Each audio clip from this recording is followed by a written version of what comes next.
Hello and welcome back to another video on the channel. So following the success of my previous home cinema tour video, I thought I'd give you a more detailed look at the AV rack.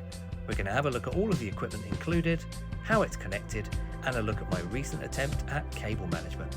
If you do enjoy the video, please feel free to drop a like and subscribe. So at the top there, we've got the two Sonos products. We've got the Sonos Bridge and the Sonos Connect, or the ZP90 as it used to be called before they changed all their names.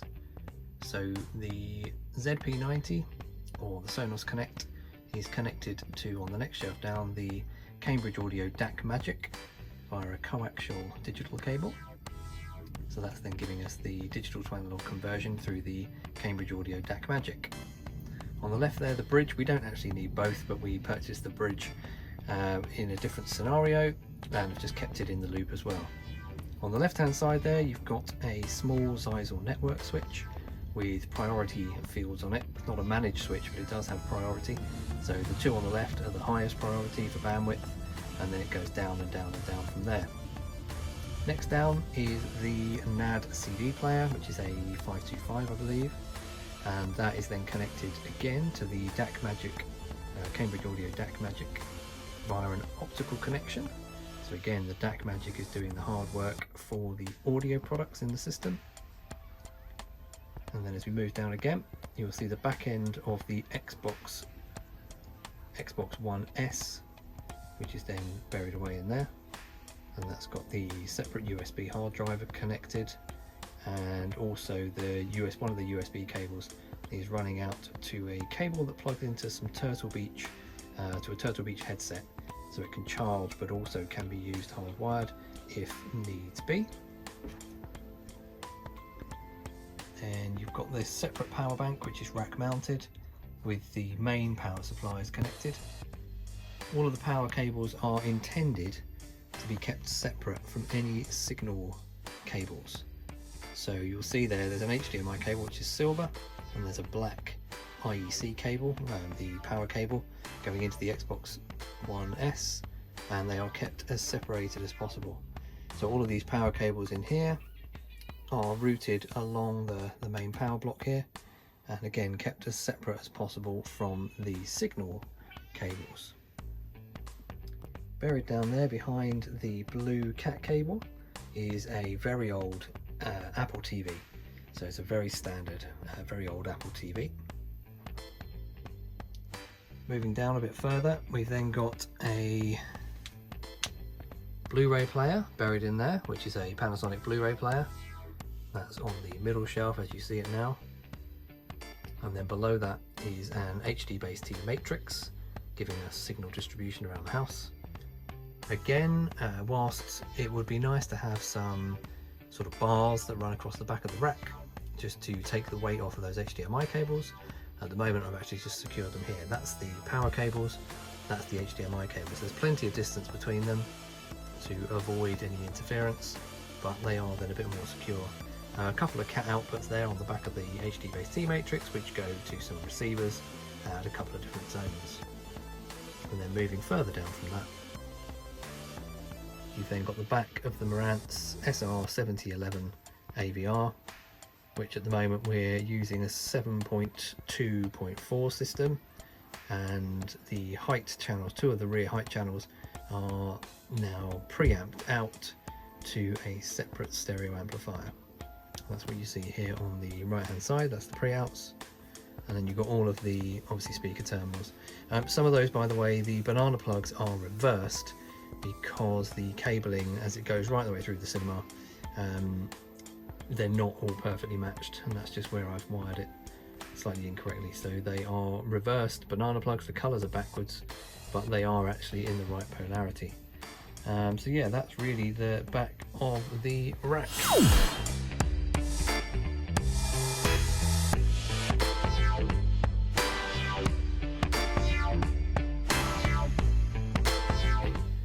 Take one more look. Again, all of the power kept as separated as possible from signal cables.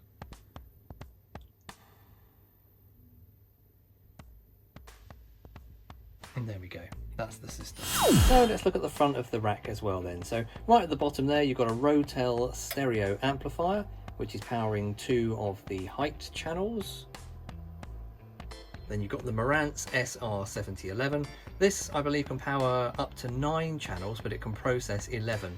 So that's why we've got the Marantz powering the majority of the speakers in the room, and then that Rotel amplifier is powering the additional 2 channels, which would be the rear height channels in this system. Above that, you've then got a Pen L-Com thermostatically controlled fan system, so that's pulling the excess heat away from the Marantz AVR. Above that, you've then got a CYP HDBaseT matrix. So as well as HDMI inputs and HDBaseT outputs, it also has HDMI outputs.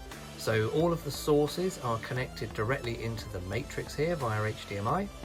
There's then an HDMI output that feeds into the Marantz AVR, giving us all of our audio capabilities to the AVR. So the Marantz actually only has one HDMI connected in, and then it's just got an HDMI output which goes to the projector. But all of the source is connected to the matrix here, HDMI outputs on the back, and then it's also got the HDBaseT outputs, which are fed via cat cable to different rooms around the property. Above that, you've got an old antiquated Panasonic Blu-ray player there. That's the DMP-BDT310, I believe. It's 1080p, it's not a 4K solution, and during the installation, sadly, the front face got smashed off as I dropped it. But that's then giving us some standard Blu-ray playback if we need it. Then you've got the Xbox One S and an old style Apple TV, which we never ever use. Unfortunately, all the services are available everywhere else, so we don't really use the Apple TV. But the Xbox One S in there, which is used for gaming and also for a bit of a media server. It's very good for things like Netflix with the Atmos content and other services as well. So that's the Xbox One S. You got the NAD 545 CD player, which I've now started to get back into. To my ear, you can really tell a quality difference between the CD versus, for example, Sonos. So if I want to listen to something properly, it will go through the NAD CD player. The NAD is actually connected directly to the Cambridge Audio DACMagic here via an optical connection. So I'm actually using the DACMagic as a dedicated DAC to give us that digital to analog conversion. So that's why the DACMagic is in here. You've got on the right there the Harmony Hub, and then behind that a simple Zeisel network switch. That's got priority ports, which I mentioned from the rear video part for this series. So again, the certain channels have higher priority of bandwidth. So again, that's quite useful. And right at the top there, you've then got the Sonos Connect, or Sonos ZP90 as it used to be, and a Sonos bridge. The Sonos Connect is connected to the DACMagic with a digital coaxial cable. So that is the whole rack system. That's basically powering all of the AV in the cinema room and also in some other rooms in the house.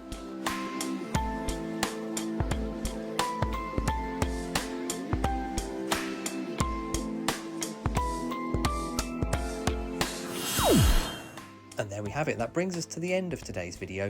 I hope you've enjoyed looking at our humble AV rack. If you'd like to learn more about the cinema room itself, please click on the link on screen now. I hope you've enjoyed the video. If you have, please feel free to drop a like and subscribe, and I'll see you in the next video. Bye bye.